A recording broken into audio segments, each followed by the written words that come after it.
有没有想过，你租的房子根本不是房子，而是鬼屋？1周前，我带着女儿在我单位附近租了一套房子，房子宽敞干净，离单位也近，最关键房租还很便宜。房东是一个30岁上下的漂亮女人，跟她同住的是她的母亲。房间里什么都有，你什么都不需要添置，但只有2个要求：第一，不能往墙上钉钉子，我们的房子一直保养得很好，我妈妈不喜欢墙上有洞；第二，不要寄快递到这个地址，我妈妈喜欢偷拆租户的快递，若是丢了东西，概不负责。我一愣，忙说一定保证遵守约定规则。可我住进来当天晚上就遇到一件怪事，女儿总说房间有味道，妈妈，臭臭，开窗。我想着也许是太久没人住了，有霉菌什么的发臭，而我有鼻炎，也闻不出味道。为了女儿，只好一整晚都开着窗。到了半夜，我女儿突然惊醒，妈妈，我听到有小弟弟小妹妹在哭。我感觉有点诧异，妈妈没听到啊，宝贝，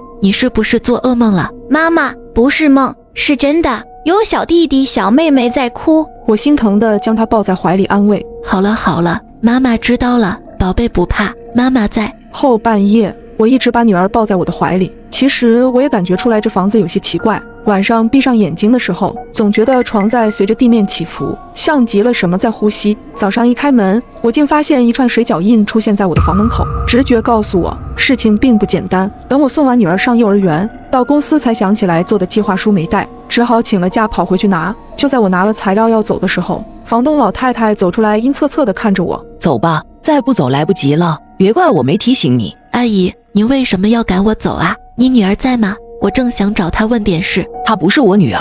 老太太打断了我。如果我说她是我妈妈呢？我被吓到了，慌不择路地跑了出去。若是如此，我和牙牙得考虑搬家了。但这个房子是半年起租，押3付3，租这个房子几乎花掉了我大部分积蓄。如果我提前退租，刚付的3个月房租是不退的，想想就肉疼。正在我纠结之际，我被一个算命的老道拦住了。老道挂了个算无一策的牌子。姑娘要不要算一卦？我一想，最近我和牙牙都睡不安稳，那就算一卦吧。老道大呼不妙。下震上坎，易卦相叠，震为雷，坎为易，雷雨交加，险象丛生，环境恶劣啊！你身上有一股儿血腥味儿，住的地方不太平啊！我心里咯噔一下，便问怎么个不太平法？你有没有想过，你租的房子根本不是房子？不是房子是什么？房东是不是不让你往墙上钉钉子？我点点头。你今晚回去钉1颗钉子就知道了。老道又给了我2张符纸，记住，钉完之后把这2张符纸贴在身上，无论听到什么看到什么，都不要出声。